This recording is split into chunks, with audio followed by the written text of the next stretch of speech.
Good morning, students. 8th class. We shall start a new chapter here, which is your 12th chapter in science, friction. ठीक है. Chapter name is friction, मतलब घर्षण. ठीक है. And we have already learnt about friction. Friction is a type of force, and we have already learnt about something about friction in your last or previous chapter. Now we will study about the friction on a large scale in this chapter.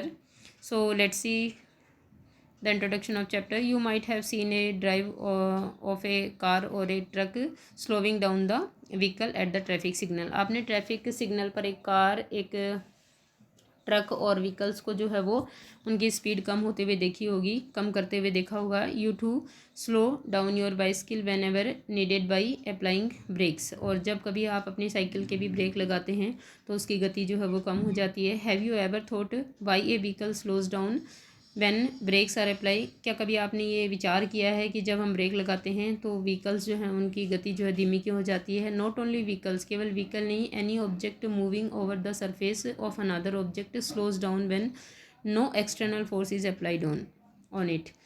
केवल vehicles ही नहीं, एक कोई भी वस्तु जो दूसरे वस्तु की सतह या पृष्ठ पर गति कर रही होती है, उसके ऊपर कोई बाह्य बल नहीं लगता, फिर भी उसकी गति जो है वो कुछ समय पश्चात धीमी पड़ जाती है. फाइनली इट स्टॉप्स, और कुछ देर बाद वह रुक भी जाती है. Have you not seen a moving ball on the ground stopping after some time. क्या आपने कभी भी ग्राउंड पर लुढ़कते हुई बॉल को कुछ समय पश्चात रुकते हुए नहीं देखा. Why do we slip when we step on a banana peel. और क्यों जब हम लोग फिसल जाते हैं जब किसी केले के छिलके पर हमारा पैर पड़ता है, as like figure 12.1. Why is it difficult to walk on a smooth and wet floor. और किसी गीले या स्मूथ फर्श पर चलना कठिन क्यों होता है.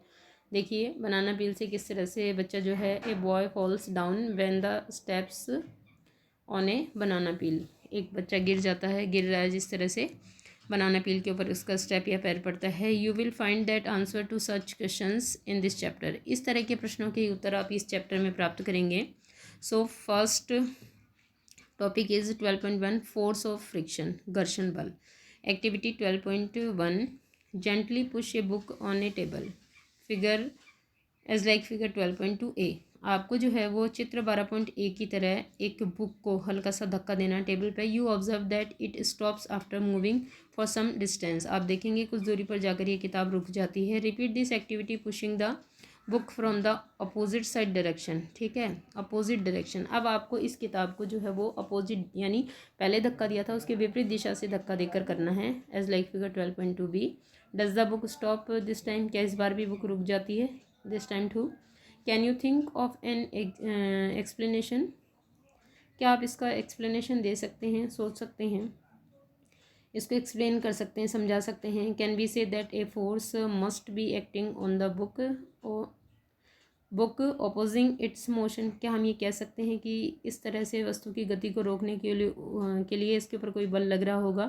This force is called the force of friction. यही बल जो है वो घर्षण बल कहलाता है. ये देखिए फर्स्ट पोजीशन में बुक रुक गई है. ठीक है, सेम पोजीशन जो ये डॉट डॉट से दिखाई हुई थी, ये जो है वो ओरिजिनल पोजीशन है. धक्का देने के बाद बुक यहाँ आकर रुक गई है. इसी तरह अपोजिट साइड से धक्का दिया हमने तो भी रुक गई है बुक जो है वो, है ना. तो friction oppose relative motion between the surface of the book and the table. ये जो फ्रिक्शन है वो बुक और टेबल के सरफेस के बीच में जो बल लग रहा है उसके अपोजिट दिशा में, अपोजिट डायरेक्शन में लग रहा है ये. You saw that if you apply the force along the left, friction acts along the right. आप देखोगे कि यदि आपने बल जो है वो बाईं साइड से लगाया है तो घर्षण बल दाईं साइड से लगेगा. If you apply the force along the right, यदि आपने बल दाईं साइड से लगाया है, the friction acts along the left direction.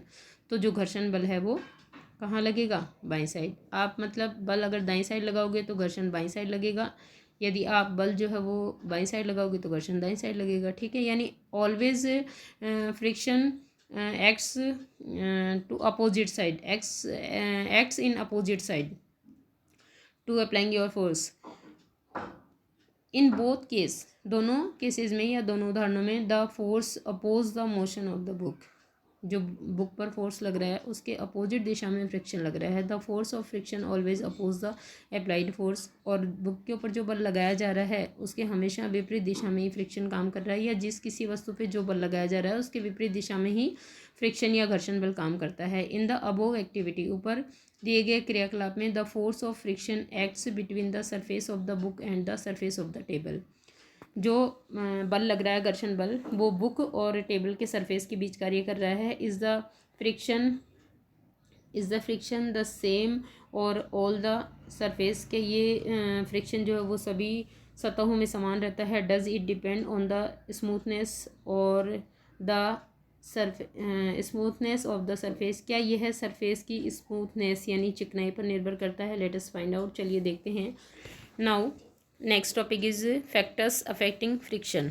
घर्षण बल को प्रभावित करने वाले कारक, और उनमें सबसे पहले जो है वो स्मूथनेस ऑफ सरफेसेस ये होगा।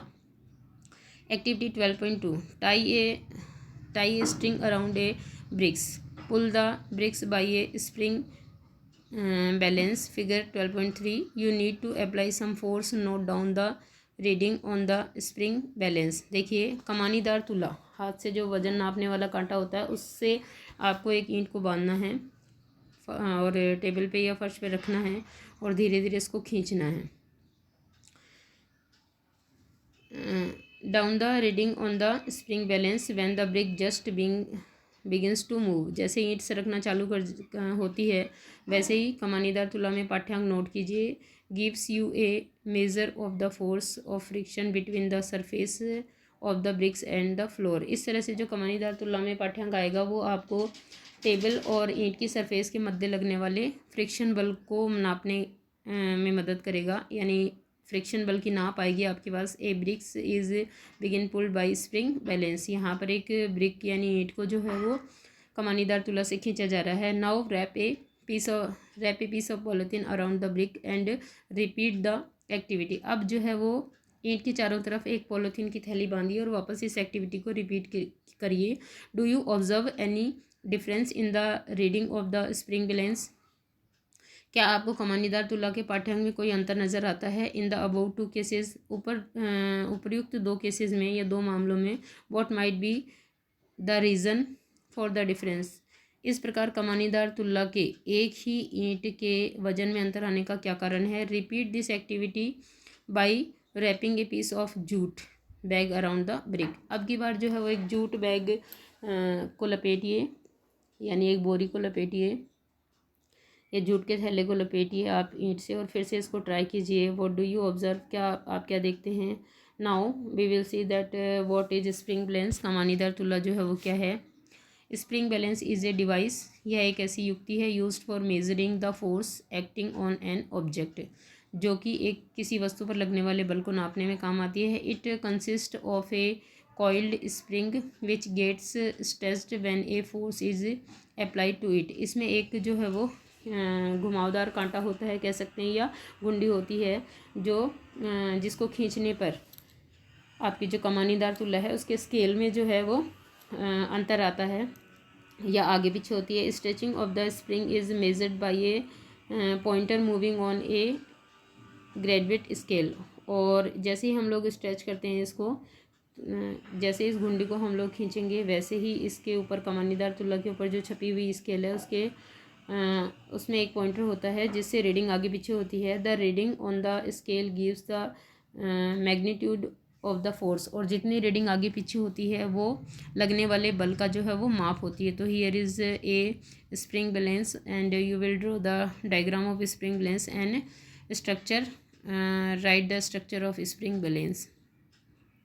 Activity 12.3, make an inclined plane on a smooth floor. आपको जो है एक स्मूथ फ्लोर पर इंक्लाइंड प्लेन या ढलान वाली जगह बनानी है, और ऑन ए टेबल या फिर टेबल पे। You may use a wooden board supported by bricks. आप ईंटों का सहारा लेकर के एक लकड़ी के बोर्ड के द्वारा ये बना सकते हो, और किताबों का सहारा लेके या किताब के द्वारा बना सकते हो। As like figure 12.4a, put a mark with a pen at any point A. और इसके इंक्लाइन प्लेन के या अनंत समतल के किसी भी एक हिस्से पर आपको पॉइंट ए अंकित करना है on the incline plane. Now let a pencil cell move down from this point. अब इस पॉइंट ए से आपको एक पेंसिल सेल जो घड़ी में डलता है उसको लुढ़काना है। How far does it move on the table before coming to rest. ये है जो है वो विराम अवस्था में आने से पहले टेबल पर कितनी दूरी करता है पेंसिल सेल वहाँ से लुढ़कने के बाद में। नोट डाउन द डिस्टेंस, इस दूरी को नोट कीजिए। Now spread a piece of cloth. अब आपको टेबल पर जो है वो एक क्लोथ का कपड़ा क्लोथ पीस बिछाना है, यानी कपड़ा बिछाना है। Make sure that there are no wrinkles in the cloth. ये श्योर कर लीजिए कि कपड़े के अंदर सलवट नहीं होनी चाहिए। Try the activity again. और अब आपको फिर से इस एक्टिविटी को ट्राई करना है। देखिए फर्स्ट में ऐसे करा, सेकंड में इस तरह से क्लोथ पीस बिछाने के बाद करा। This pencil cell covers difference distance on different surface. अब की बार आप देखेंगे कि ये पेंसिल सेल जो है वो कहाँ जाकर रुकता है, पहले वाली स्थिति से दूर या पास में। Repeat this activity by spreading a thin layer of sand over the table. अब आप जो है टेबल के ऊपर पतली परत मिट्टी की बिछाकर इस एक्टिविटी को रिपीट कीजिए।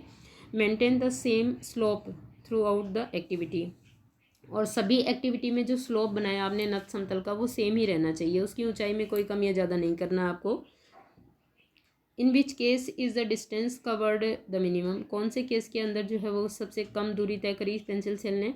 Y is the distance covered by the pencil cell different every time. और हर बार जो है वो पेंसिल सेल के द्वारा तय की दूरी जो है वो अलग अलग क्यों आई। ट्राई टू रीजन वाई, पता करने की कोशिश कीजिए। डिस्कस द रिजल्ट, जो परिणाम आया उसको डिस्कस कीजिए।